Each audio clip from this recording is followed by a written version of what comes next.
Hi everyone and welcome back to my channel. So for today's video, I saw Emily Noel do a video and I'm going to link it down below. The exact title was Makeup Icons I Will Always Own and Why, My Anti-Declutter, which basically it's not a favorites video. Favorites videos are more like what I've been loving every month, and then at the end of the year I'll do like a best of beauty, which are my favorite products of the year. These are products that for one reason or another, whether I use them often or not, I am never going to declutter. I will always have them on hand. I will always have them in my collection.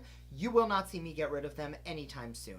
So if that's something you're into, make sure to keep on watching, and please don't forget to subscribe because I do upload 3 videos a week, and that is the best way to stay up to date on all the fun stuff I'm posting. So without further ado, let's jump right into my anti-declutter.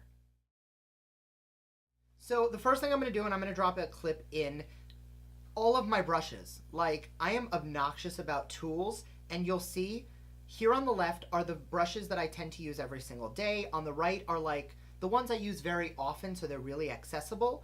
And then I have this giant assortment of brushes that I use sometimes or rarely reach for. Plus, I have an entire drawer full of brushes that I literally never go for, but I refuse to get rid of them. Like, even today, I got a new brush and I used it to apply highlighter. I really enjoyed it, and I'm gonna put that in my dirty brushes that I really like, and next time I clean my brushes, we'll see if I use it. And if it spends too long in the clean cup, it gets put back on the other side where it gets neglected all over again.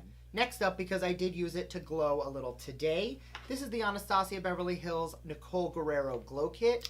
I got this. I love this. Mine looks pretty new, even though, like, if you look up close, they're pretty crusty, and I've used this a lot. But most importantly, the formula is amazing. The colors are bomb. I'm going to grab a little bit of highlight just to amp it up today so you guys can really see. Like, do you see how metallic and beautiful that is? I have no idea why I don't reach for this. Anastasia has an amazing highlighter formula. The shades in this are super wearable, super usable, and super everyday. There's literally nothing wrong with it. I just often forget about it, and even if I did reach for it, I don't care how old it is, I don't care how expired it might be, this will always be in my collection. I'm going to talk about this while we're also on the subject of highlighter. This is the Sleek Makeup Solstice Highlighting Palette. This was in everybody and their mother's Best of Beauty in 2016. Like, this is an OG fave. It is super dusty and super powdery, but it just gives you such a blinding metallic payoff. And I think the reason I won't give this away or get rid of it, this was like the OG original foiled highlight palette. Like, before I got into this, highlights were typically a little more like glow from within, a little more natural. This is where things really got like beaming and blinding. I know I already like amped up the glow, so I'm gonna take this on like the nose and the Cupid's bow, but do you see how shiny that is? Like, this was the originator of like shiny highlighter. I started a revolution. It's the OG. I have to keep it. I will never get rid of it. The next one's actually a little sentimental because I really don't like it. So this is the Too Faced Sweet Peach Eyeshadow Palette. I use this a lot. This shade down here you'll see is very well loved. I think that this is a super usable palette. It is a super beautiful palette. However, my eyelids are very oily, and I find that the formula of Too Faced shadows tends to crease on me a lot more than most other shadows. However, I was having a really bad day one day, and Brandon went shopping and picked up something that he knew I didn't have. I had recently like thrown out all of my makeup. Everything was like expired and gross, and I was starting to rebuild my collection. So he picked it out and brought it home knowing I would really love the tones in it. He was absolutely right, and I really did use it for a long time. I just didn't know why it wasn't working for me. Later I found out it was just the oiliness of my lids. So I will really, like, I don't reach for it because it really doesn't work for me, but just for sentimentality, I don't think I could ever get rid of it. Next up is the Morphe Jaclyn Hill palette. Now, I have a lot of palettes I really enjoy and that I reach for a whole lot. This one, as you will see, it's not super well loved, but it is. Like, I've used this probably 24 times. Certain shades are really abused. Certain other ones are a little bit more, I'm gonna say, respected. I did use this palette on my wedding day, but more importantly, it is just such an easy palette to travel with. It is super versatile, super lightweight. This is the original packaging that got a little like dirty and cardboardy. I know that they did upgrade the packaging, but just because of how many memories I have with it, how much I love it, and how versatile it is, It's such a staple that I will always have around. And I feel like you can get so many different looks out of it that it would be a disservice to not keep it in my collection. Now, the next product I feel like I'm going to get judgment for. This is my Shiseido eyelash curler. About, I'm going to say 6 months ago, it might not have even been that long, but I picked up the Ciroc Beauty Reveille lash curler, which I like so much more. This is like the best lash curler I've ever used. Every other one I've had, when I find a new one or I find a better one, I throw out the old one.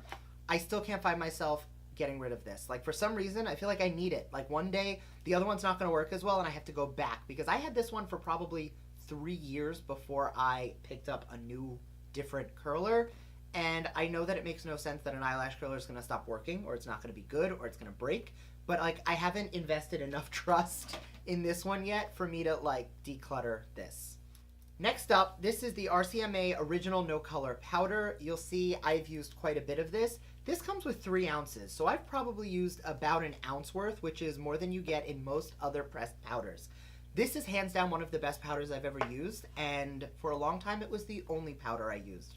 Nowadays, I find that I don't even, like, acknowledge it, and this got me through a lot of tough times. Like, this powder was the powder. It is super finely milled. It is super smooth. It really is great for anything. Like, I'm a little shiny right now.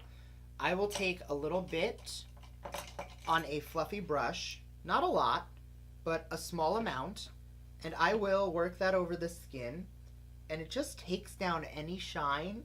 It sets the face so nicely, and you'll see it's not adding a white cast, even though it is a white powder. It's not messing with my blush or my highlight. All it did was take down the oiliness of my shine.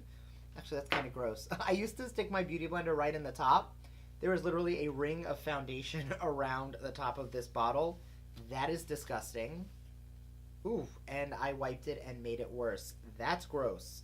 I'm gonna have to get a makeup wipe later because that is disgusting. Anyway, such a good powder, so underappreciated, especially by me. This isn't something I'm going to make sure to keep around, and I'm going to start trying to reach for these products a little bit more often. And the last product, this is the Jolie Beauty Bomb.com Glitter Palette. Aside from my Fenty Beauty foundation, this was the first thing I ever reviewed on my channel. I've gotten a lot of love out of a lot of these colors. It's just such a pretty palette, and it really worked very well.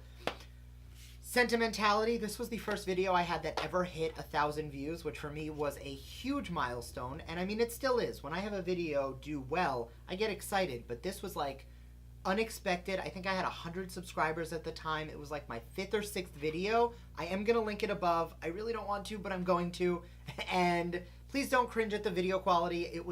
We've grown since then, but this was just such a pretty palette. It worked really well, and I think what I loved most is that the emollient in the glitters, you just reach your finger in and you could just press it right on the lid with minimal fallout, and you can really amp up the glitter in a look. It was just such a pretty, pretty glitter formula. Now you gotta keep in mind that this, like, that just made this so much more purple. There was a little fallout, but not much. Sweep it right away.